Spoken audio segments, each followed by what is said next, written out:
অনেক দিন আগের কথা। একটা ছোট্ট সবুজ ঘাসের রাজ্যে ছোট্ট একটা বেগুনি পিঁপড়ে থাকতো। তার নাম ছিল পিপকু। পিপকু দেখতে সাধারণ হলেও তার মনে ছিল অসাধারণ স্বপ্ন। সে সারাদিন শুধু খাবার খোঁজা আর সেটা গর্তে নিয়ে যাওয়ার কাজ করতো না, বরং সে ভাবত কিভাবে সে নিজের গর্তটাকে আরও সুন্দর করতে পারে। পিপকুর পাশে থাকতো আরেকটা হলদে পিঁপড়ে, তার নাম চিপকু। চিপকু ছিল খুব অলস। পিপকু, এত কষ্ট করে কি লাভ? আমাদের কাজ তো শুধু খাবার জোগাড় করা। কিন্তু পিপকু চিপকুর কথা শুনতো না।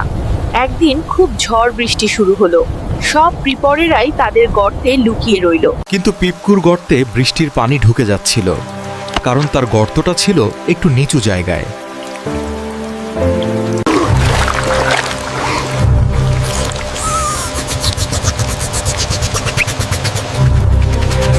চিপকু, আমি তোমাকে সাহায্য করব, কিন্তু তোমাকে একটা কথা দিতে হবে, আর কখনো অলসতা করবে না।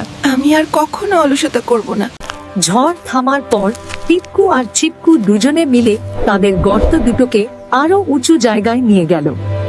পিপকু আর চিপকুর এই পরিশ্রম দেখে অন্যান্য পিঁপড়েরা অনুপ্রাণিত হলো। তারাও তাদের ঘরগুলোকে আরো নিরাপদ আর সুন্দর করে তুলতে লাগলো। আর এভাবেই ছোট্ট পিপকুর একটা স্বপ্ন পুরো পিঁপড়ে রাজ্যটাকে বদলে দিল। বন্ধুরা, গল্পটি কেমন লাগলো কমেন্ট করে জানাও, আর ভিডিওতে লাইক করতে ভুলো না কিন্তু। এরকম মজার মজার শিক্ষণীয় কার্টুন ভিডিও দেখতে আমাদের চ্যানেলটি সাবস্ক্রাইব করে রাখ।